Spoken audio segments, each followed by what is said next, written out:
Praise the lord. Good morning. మన ప్రభు అయిన యేసుక్రీస్తు పరిశుద్ధ నామంలో యేసుతో అనుదినము అని ఈ పరిచర్య ద్వారా ప్రతిదినము దేవుని యొక్క శ్రేష్టమైన వాక్యాన్ని వింటున్న మీ అందరికీ నా హృదయపూర్వకమైన వందనములు. నా ప్రియ సహోదరి సహోదరుడా, ఈరోజు దేవుడు తెలియపరిచిన మాటలను శ్రద్ధగా ధ్యానించుకుందాం. దానికన్నా ముందుగా చిన్న ప్రార్థన చేసుకుని మనం వాక్యంలోనికి వెళ్దాం. ప్రార్థన.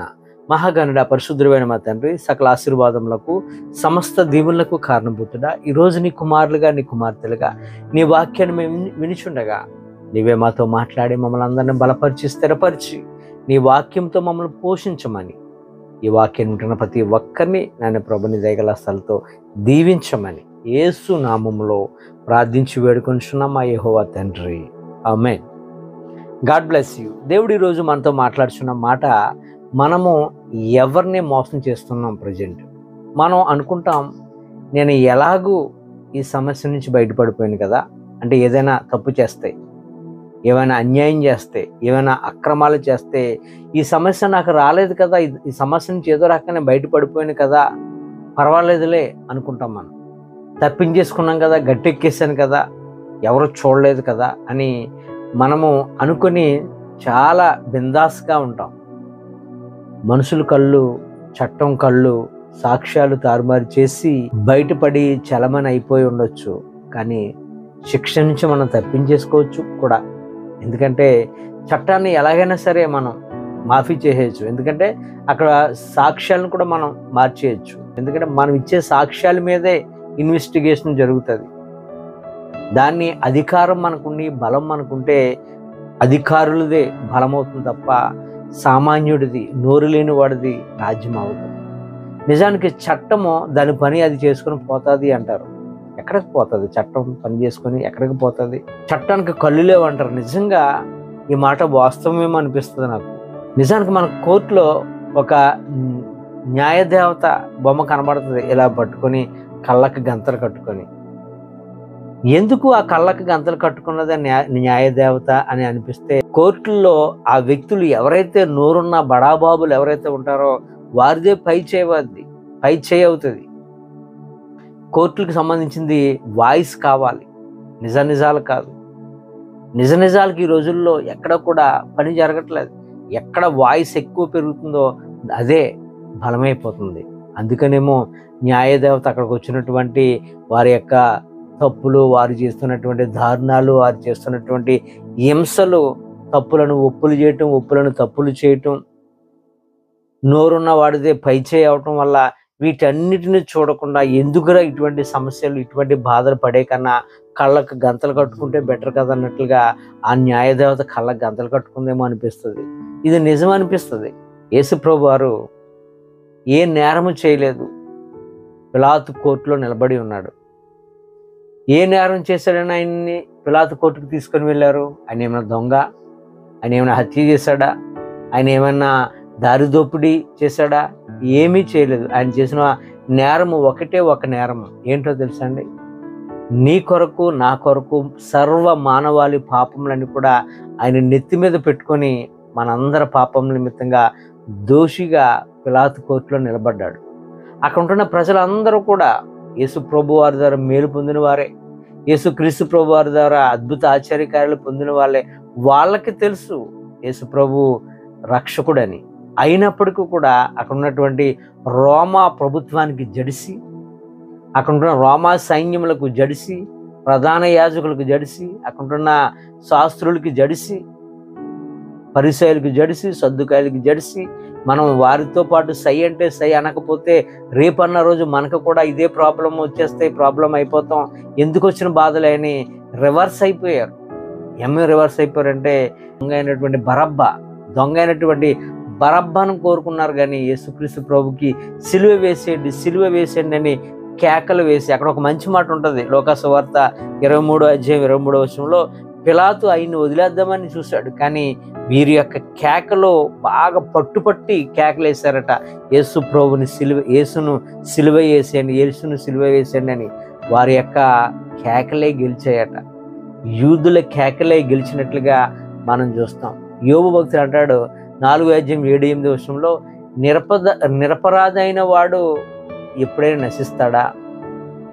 యథార్థవంతులు ఎక్కడైనా నిర్మూలం అవుతారా? నిరపరాధి యథార్థవంతులకి ఏ హాని జరగదు. నేను చూచినంత కాలము అక్రమమును దున్ని కీడుని విత్తువాడు దానినే కొయ్యుదురు అని యోబు భక్తుడు అంటాడు. ఎవడ హృదయంలో అక్రమాలు ఉంటాయో, ఎవడైతే పాపాన్ని బాగా చేస్తూ పాపమును బాగా దాన్ని అభ్యసించుకొని అక్రమాలతో దారుణాలతో పాపం మీద పాపాలు చేసుకుంటూ వెళ్ళిపోయేవాడు ఏం చేస్తాడంటే ఆ పాపం అనే పంటనే వాడు కోస్తాడు చివరికి. ఎప్పుడైనా సత్యం సత్యమేనండి, నిజము నిజమే.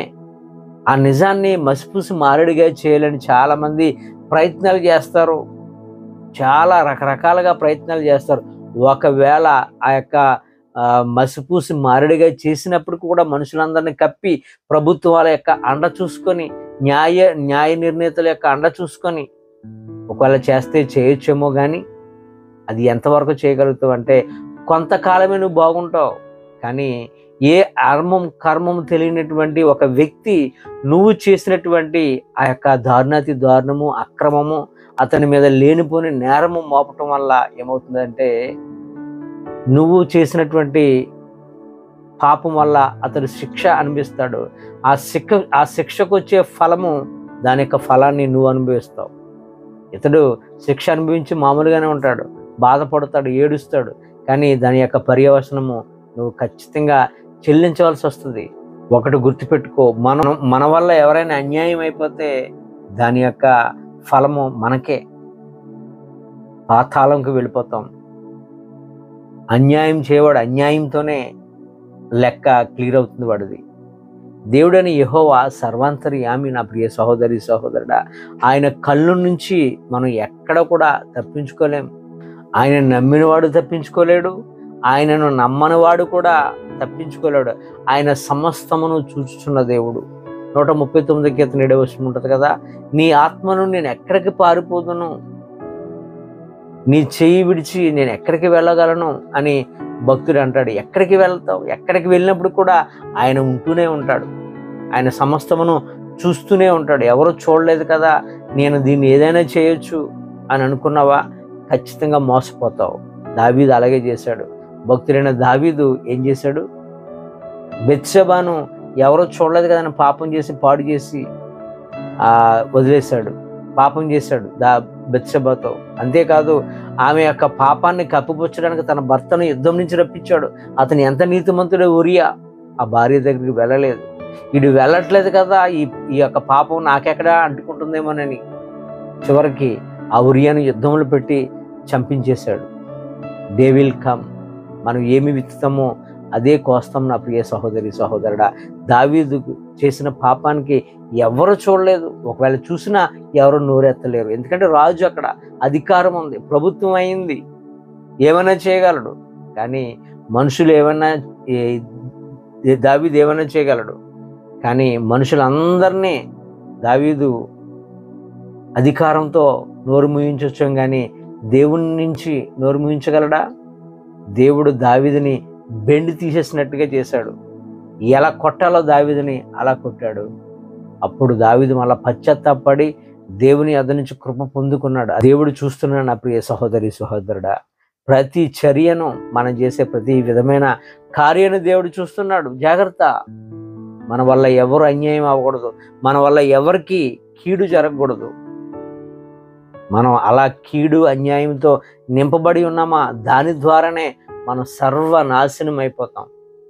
మొన్న జరిగినటువంటి సహోదరులు, ఒక పాస్టర్ గారు ప్రవీణ్ పగడాల గారికి జరిగినటువంటి ఆ మరణము, అది యాక్సిడెంటా లేదంటే అది ఏమైనా హత్య అనేది చూస్తే ఎవరికి అంతు చిక్కని విషయంగా ఉంది. దాన్ని రకరకాలుగా ఏదైనా చేయాలని కొంతమంది చూస్తున్నారు. కానీ అక్కడ జరిగిన నిజాలు దేవుడికి తెలుసు. మనుషులైన వారు మనం ఏదైనా అనుకోవచ్చు, కానీ సమస్తము చూసిన వాడు దేవుడు. అది క్రైస్తవులో ఒక వేదన ఉంది. ఒకవేళ అది హత్య అయినప్పటికీ కూడా దాన్ని యాక్సిడెంట్గానే ప్రూవ్ చేస్తారని. ఎందుకంటే ప్రభుత్వాలన్నీ కూడా క్రైస్తవులను అణచివేసే ప్రక్రియలో ఉంది ప్రస్తుతం. దాన్ని బట్టి, ఎందుకంటే సెంట్రల్ నుంచి ఇప్పుడు ఇక్కడికి కూడా చూస్తున్నాం, మన మణిపూర్లో ఏం జరిగిందో.